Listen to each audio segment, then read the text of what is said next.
Da-da-da-da-dum, da-dum, da-dum. Yeah. Good morning. Okay.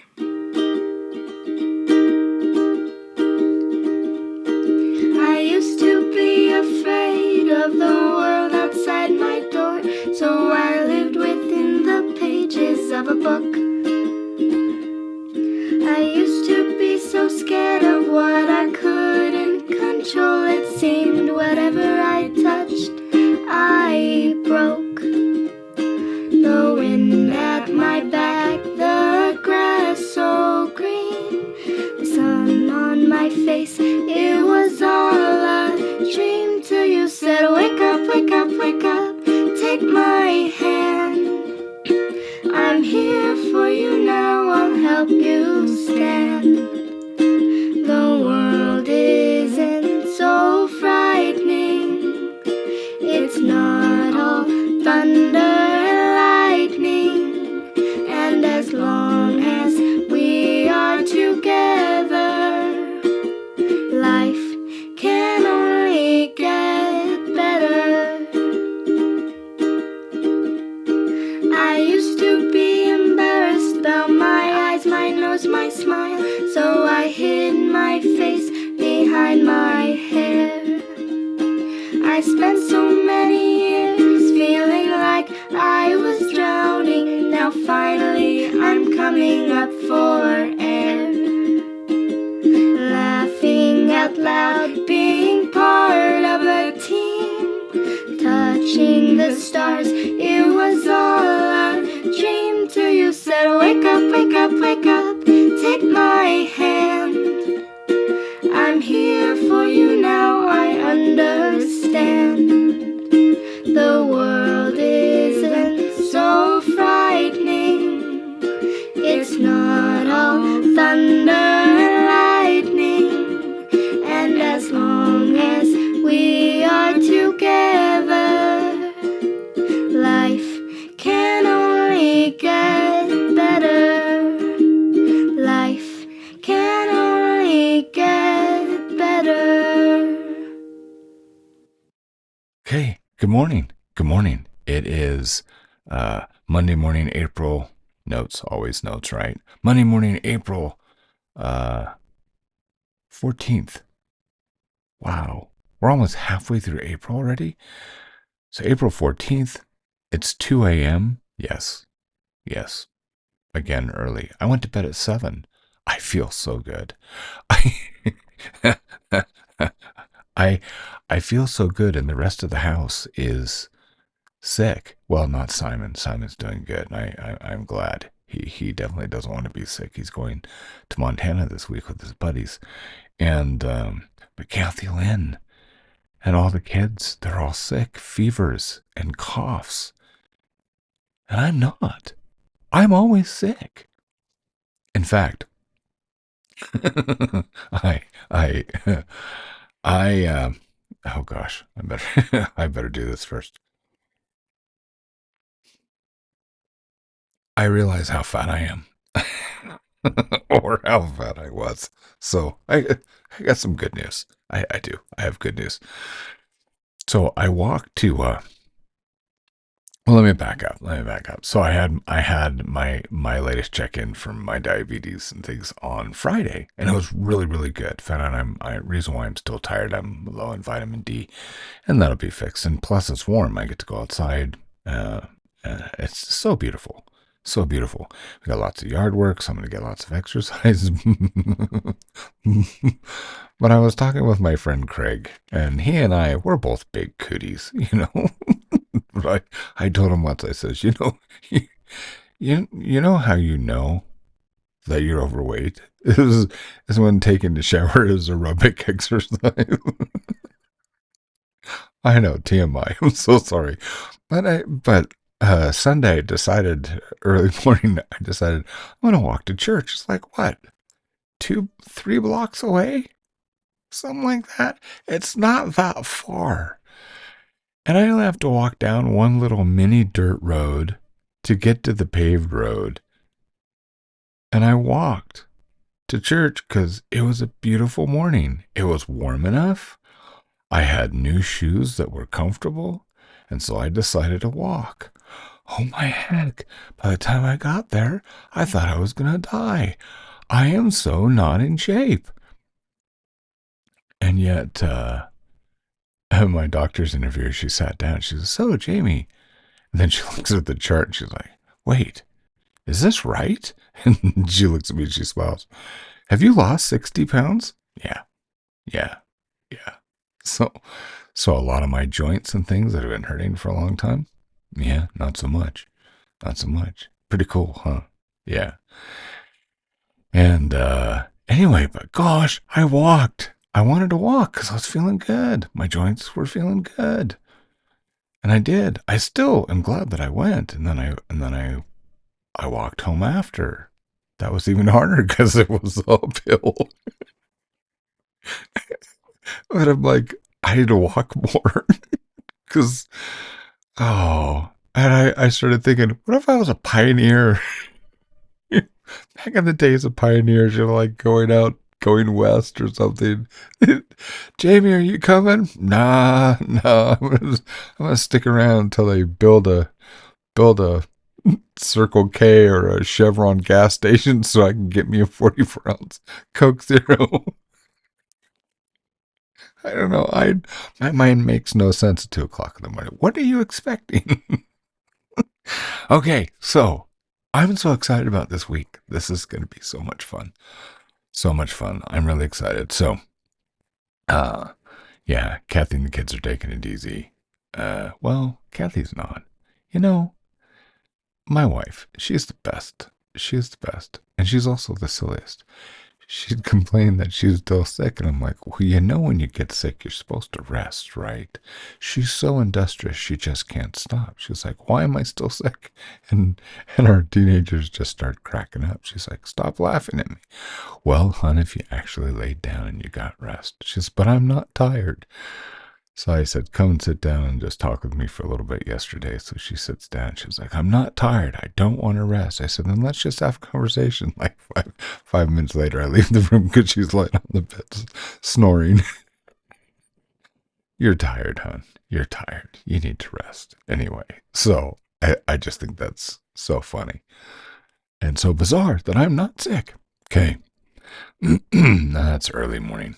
Not sick. Okay. Um, so excited for this week. We have a winner. I asked you guys, I said that I was going to poll, and we polled, and we have a winner. Bendragon is the winner with the gnome that's not a gnome. And welcome, Ben. Well, congratulations, not welcome. What was that? Congratulations, you have won 2 lifetime comps, one for you and one for a friend for you to gift. Good job. That's awesome. And I'm just gonna have to prep next time we try to do a contest. Yeah, I'll do a better job next time. So that's exciting. Next thing's exciting is I got home last night. I was about ready to go to bed, and I get a notification from a private message, and someone that I have wanted to interview since doing these live, like the 2x2s and doing the Fiction Hub, and I've not been able to coordinate, and that's with John Ward. And yeah, I'm so excited with the written Ward. And he said, hey, I know it's short notice, but we just got back from family vacation. I'm wondering if tomorrow at noon it would work. He's on the East Coast, so that'd be 10 o'clock my time. I'm in the Rocky Mountains. And I said, yeah, I'm going to make that work. I don't want to lose this opportunity. I think here's the thing. We've been doing notes back and forth since, I think, as long as I've been on Substack, so for 2 years. We've never, unlike all these other people I've become good friends with, I still think that I consider John a good friend, but we've never met. We've never talked. I mean, like an interview, but we exchange comments. We exchange, in the notes section. He does some of the best interviews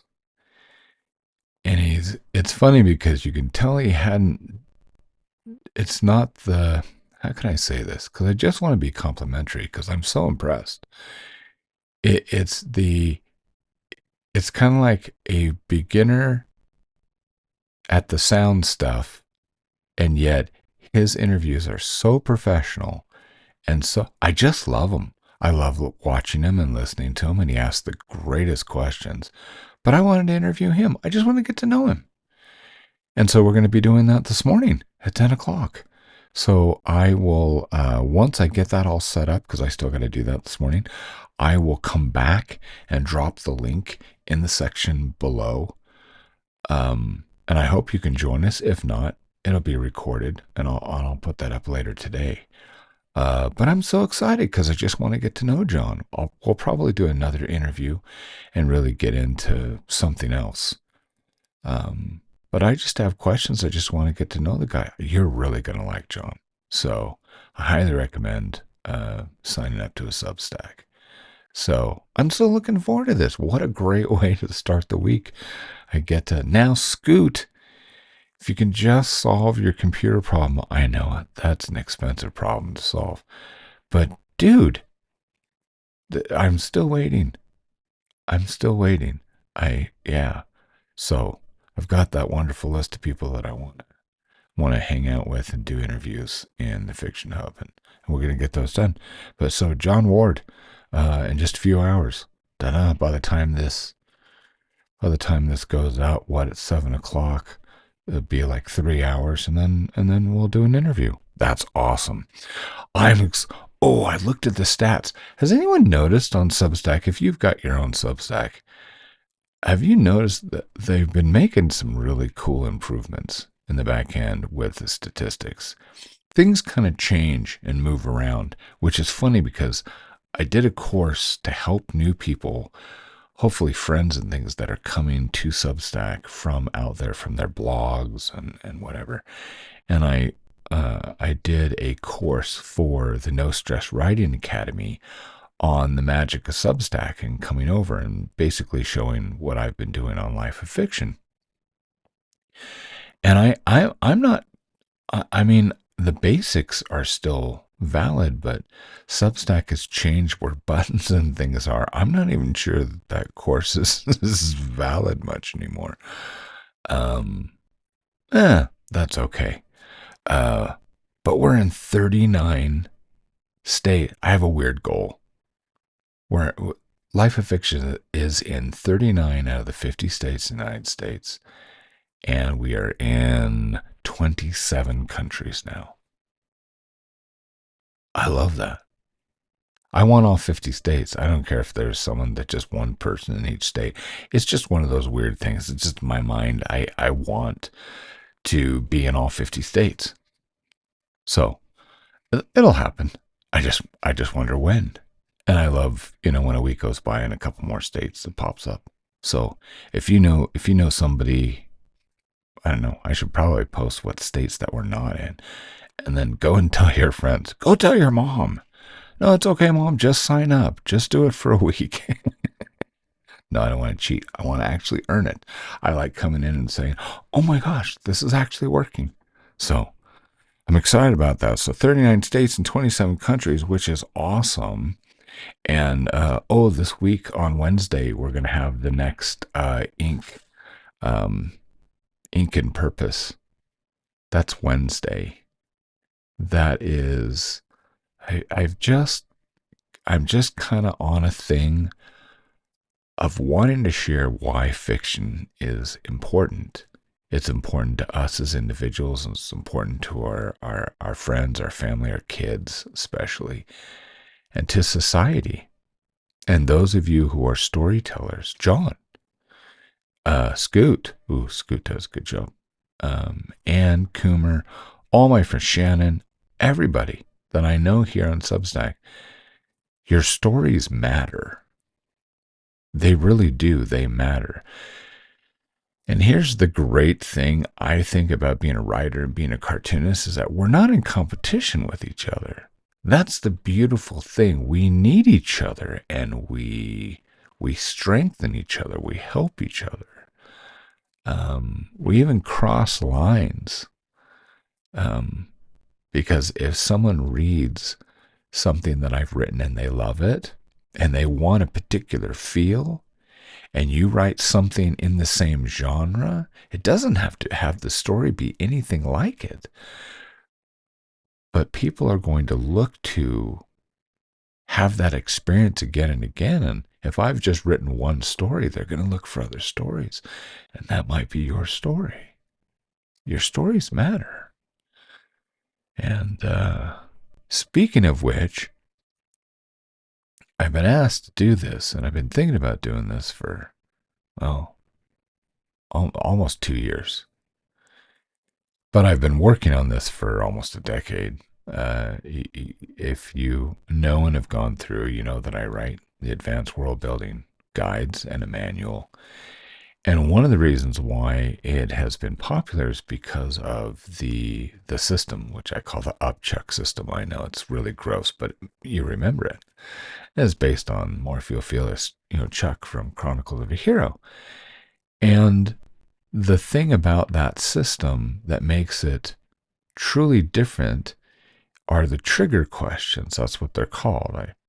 And because they're not writing prompts, they actually compel your brain to be creative, and it's a psychology thing. So and again, I'm not that smart. I just looked it up.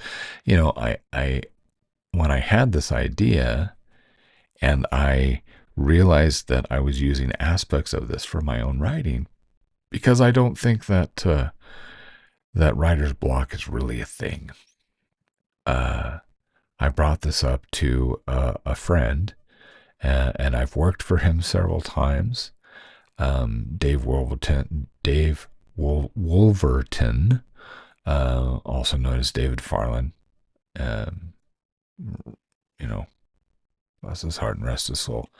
Um, and I asked him, I said, you've been in this industry for decades, and you know all these people, you know the industry so well. I have this idea on how to help writers to write faster and to develop their worlds, to do world building faster. Has anyone done this before? Because if they have, I don't want to bother with it. I'll just, make my own thing. I don't want to, reinvent the wheel, right?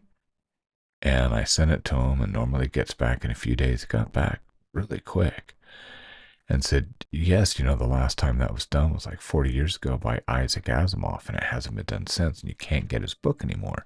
You need to write this. So I did the world building guide. It still sells well. It's a steady trickle all the time. However, the comment that keeps coming back is, do you have more trigger questions? And so I started working on this, and over the years, I wanted to compile a list. If I could get like 100 really good, because they're engineered. These questions, they do different things. They evoke they get you to answer to create an experience. I'm not going to get into this, try to describe it now. However, I've been doing this for 7 years, I think. I'm actually not sure. But I think about 7 years I've been working on this to try to make another collection, because the idea is I wanted to make something as complete as possible, so that you'd have these trigger questions that you could go from the first trigger question down to the last. And when you were done, you would have enough information for an entire world that you could use for a series or whatever creative projects that you want. Not only as a writer, but maybe you're a game designer, tabletop RPG, things like that. And my goal was to, if I could really figure out and engineer it to come up with like 300 questions. And I didn't keep track all this time. I just had different folders, and I'd work on a different aspect of a world, and then I would just do it. And it's in between all this other stuff that I'm constantly writing and constantly doing. And I dug it out the other day, and I put them all in Scrivener, and I listed them out, and I didn't have them numbered. And so I numbered them, and I put them in their categories. And I was like, oh, please let there be 300 questions. Please let there be 300 questions. Because this is hard. It's very, very challenging to do this. and to get it to, you know, I was wrong. It wasn't 300 questions. There was over 1,000 questions. Yeah. Um, that that made my year. I'm so excited what I can do with 1,000 trigger questions. Oh, flip yeah. I'm so excited. So, what I do with that? Well, I've been working on a course of the advanced world building, and I wanted to have two things. I wanted to create the next wave of books, and I'm not sure how I'm going to do that yet, but I wanted to put something into play immediately. So, I'm just giving you a heads up that there will be. It's already outlined. Skeleton's already done. Most of the content is already created. I was so excited. That's what I was working on all weekend. Because I've been working on the material for 7 years. There will be a course in the No Stress Writing Academy. And I'm going to promote this at the bottom of all my my videos from now on Monday morning. Because if anything could, well, let me back up. If I could contribute anything to writers, anybody that writes fictional anything, whether you're doing a book or you're doing a game or anything else, when it comes to world building, I don't know that I could contribute anything better than these trigger questions.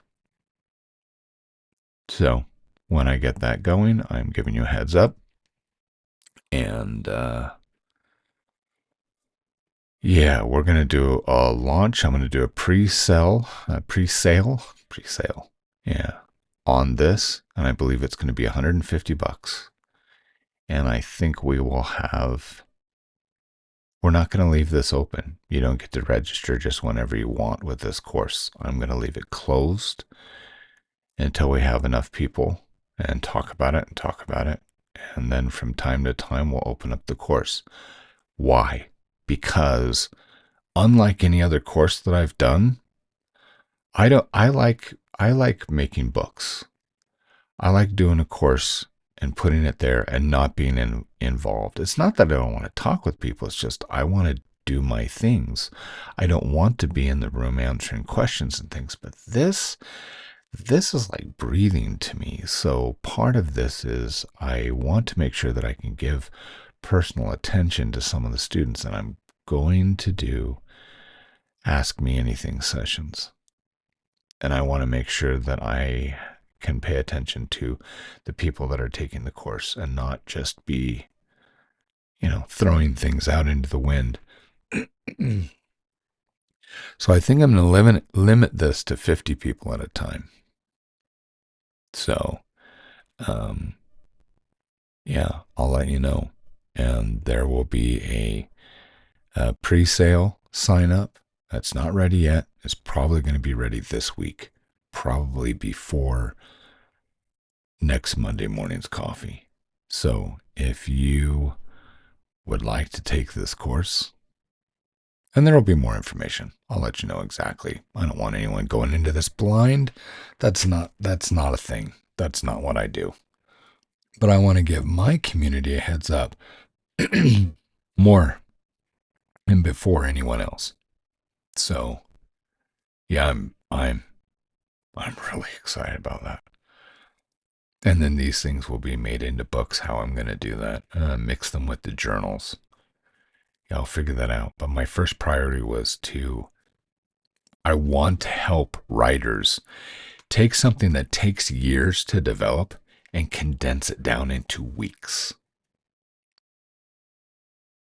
Yeah, that's always been my goal. And it works. So, Neener, I'm so excited. Anything else? Yeah. Last thing. During the week, uh, I really wanted to get a "You Are More Than You Think You Are" hat. I wanted to develop a hat, so I made a hat and I ordered a hat. Hopefully, I'm hoping it'll be here before next Monday. So, anyway, that's pretty much it. What a wonderful day. What a wonderful week. I'm excited with this interview with John. Oh. One more thing. Oh my goodness. So I got on last night and I was checking Substack last night before I went to bed. And I saw a notification from somebody that I know. Uh, and I think it's the Hero Imagination Project. Anyway, his name, it doesn't say his name on Substack, but his name is Matt Langdon. Great guy. And he came up with and is one of or the founder of the Hero Roundtable. Yeah, I've been following that and supporting that for years. And he's on Substack, and I thought, oh my goodness, this is going to be so great for everybody that he's here. I was so excited. And then I got a notification that he did his first vlog and dropped his first little, like 4.5 minutes, something like that. And he's in Iceland. So I'm watching him as he's, out near this water and he's setting up his little camera and stuff. And I believe he's Australian. You're going to love his accent. He's just such a friendly man. And he talks about the literacy in Iceland. I think it's like 100% after age 14, something like that. And it's like 1 in 10 or 1 in 4. I don't remember the stat. I apologize. But I think it was like 1 in 4 Icelanders write a book. I mean, what? Anyway, stories are everything. They're so important in Iceland. Anyway, he's there for months and he's going to be doing research and doing vlogs.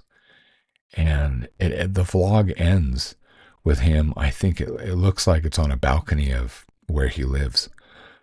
And he recommended me with Heroes. Me and one other person. That was very kind. Anyway, yeah, good week. Really good week. So, you know what I'm going to say. You are more than you think you are. I keep telling you because I tell you the truth. You are more than you think you are. And I can't wait to see what happens when you get that. Have a good day.